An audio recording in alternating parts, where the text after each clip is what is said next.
पिछले भाग में आपने देखा कि सेठ जी नगर राजा के पास फरियाद लेके जाता है और नगर राजा सिपह सलारों को भेजकर राजा वीर विक्रमादित्य उर्फ रामू को गिरफ्तार करके ले आता है।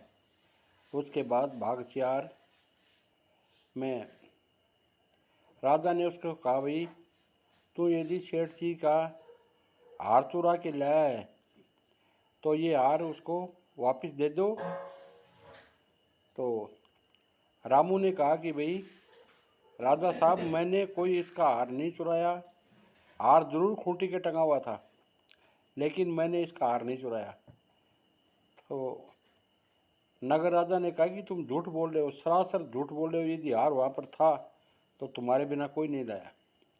तो उसने आदेश दे दिया सिपह सालारों को कि इसको गांव से बाहर, शहर से बाहर इसको ले जाओ और इसके दोनों हाथ और दोनों पैर काट कर वहाँ पर इसको डाल दो। तो सिपह सालार उसको राजा वीर विक्रमादित्य को ले गए और शहर से बाहर उसके दोनों हाथ और दोनों पैर काट कर वहीं उसको छोड़कर आ गए। अब उसके बाद में क्या होता है कि सुबह शाम जो शहर के आदमी बाहर फ्रेश होने के लिए जाते हैं, कोई उसको पानी पिलाता है, कोई उसको खाना खिलाता है और कोई उसको ऊपर कपड़ा उड़ाता है। तो ये सिलसिला ऐसे ही 5-7 दिन तक चलता रहा।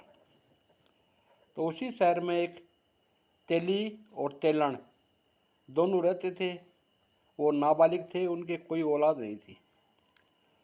तो तेलण ने तेली से कहा कि अपने पास कोई औलाद है नहीं, सुबह 4 बजे अपने उठते हैं, कोल्लू के बैल जोड़ते हैं और उससे तेल निकालते हैं।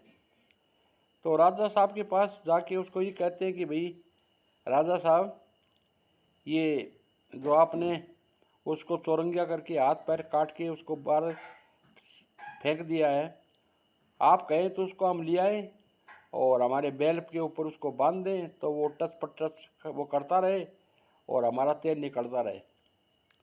तो वो राजा नगर राजा के पास गए, नगर राजा से फरियाद की। तो नगर राजा ने कहा, बोलो क्या काम है।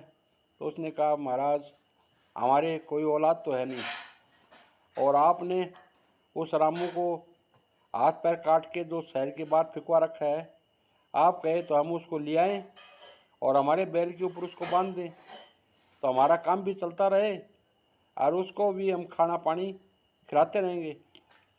तो नगर राजा ने कभी हमारे को कोई दिक्कत नहीं, आप उसको लाना चाहे तो उसको ले आओ। तो तेली और तेलन दोनों वहाँ पर गए और उस रामू को, चौरंगिया को वहाँ गाड़ी में बिठाकर और वहाँ ले आए।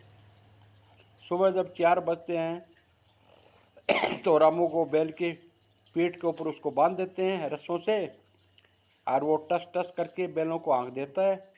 सुबह 8 बजे तक जितना तेल निकलता है वो निकल जाता है। उसके बाद में उसको नीचे उतार कर उसको खाना वाना खिलाते हैं, पानी पिलाते हैं, उसको नहलाते हैं। ये सिलसिला कोई 15-20 दिन तक चलता रहा। उसके बाद में उसने रामू ने ये कहा कि मालिक, यदि आप चाहो तो मैं बांसुरी बजाना जानता हूँ, तो आप मेरे को एक बांसुरी ला दो, तो उससे क्या मेरा भी टाइम पास होता रहेगा और आपका बैल वाला काम वो भी होता रहेगा। उसके बाद अगला भाग 5 में आप देखिए। जय हिंद, जय भारत, वंदे मातरम।